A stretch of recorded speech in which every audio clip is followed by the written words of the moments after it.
अस्सलाम वालेकुम स्टूडेंट, हम डिस्कस करने जा रहे हैं trigonometric functions of any angle. मतलब इसका ये हुआ कि अगर हमारे पास कोई भी एंगल हो और हम उस पर ट्रिग्नोमेट्रिक फंक्शन हमारे पास 6 थे, आपको यहाँ पर नज़र आ रहे हैं 1 2 3 4 5 एंड 6।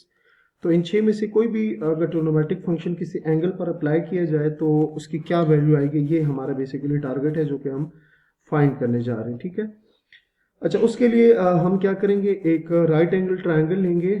ठीक है, तो सबसे पहले हम एक कोऑर्डिनेट एक्सिस ले लेते हैं, रेक्टेंगुलर कोऑर्डिनेट एक्सिस ले लेते हैं। लेट्स से ये कुछ इस तरह से है और यहां से हम कह देते हैं कि ये एक्स एक्सिस है हमारे पास, ये आ गया एक्स एक्सिस आपके पास। ठीक है,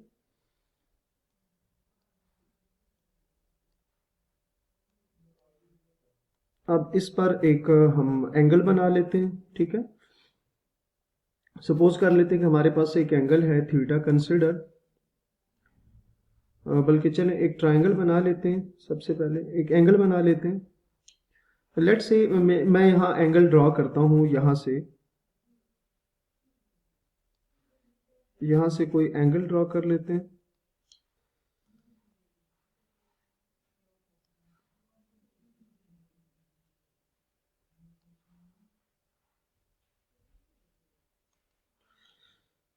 अच्छा, सो यहाँ से एक एंगल ड्रॉ करेंगे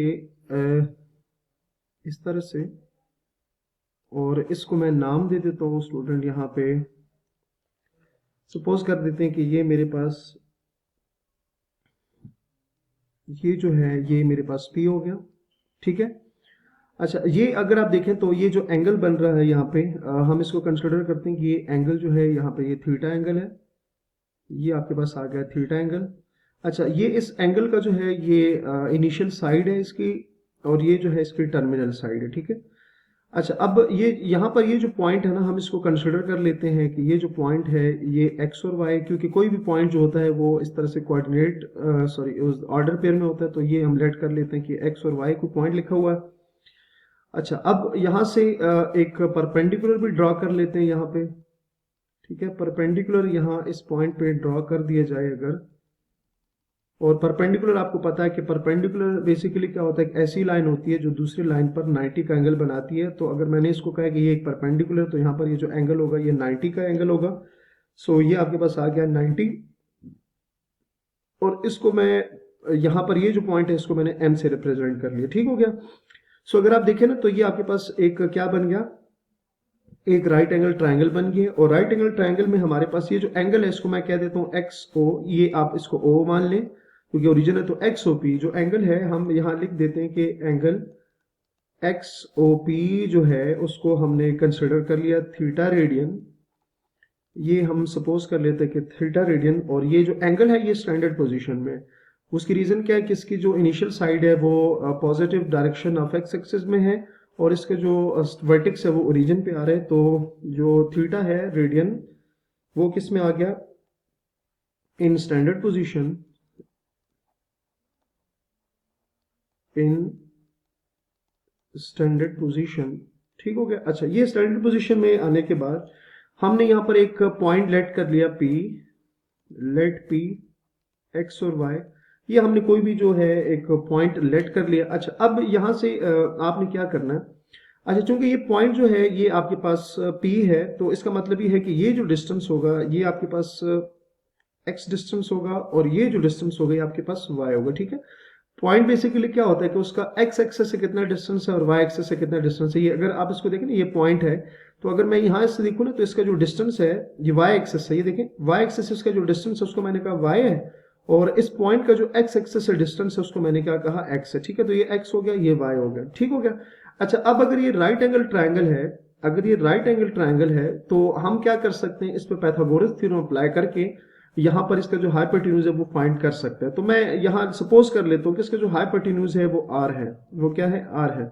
अच्छा, अब हाई जो आपके पास सपोज कर लेते हैं कि ये जो डिस्टेंस अगर फाइंड करें ना O से लेकर P तक, तो अगर आप O और P पे एक डिस्टेंस लगाएं, सॉरी अगर मैं क्या करूं कि O और P पे डिस्टेंस फार्मूला अप्लाई कर दूं और उसको R से रिप्रेजेंट करूं, ठीक है, OP पे डिस्टेंस फार्मूला अप्लाई करके उसको R से रिप्रेजेंट करूं, तो डिस्टेंस फार्मूला इस तरह से होता है x2 माइनस x1 whole square plus y2 minus y1 whole square, ये स्क्वायर रूट आ जाता है इस तरह से।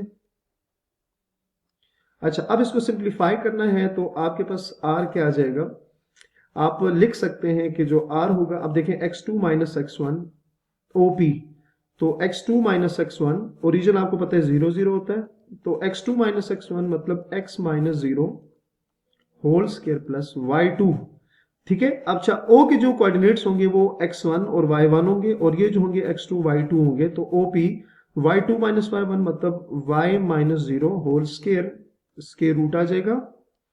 और इसको सिंप्लीफाई स्टूडेंट अगर आप करें तो x square plus y square square root आ जाएगा।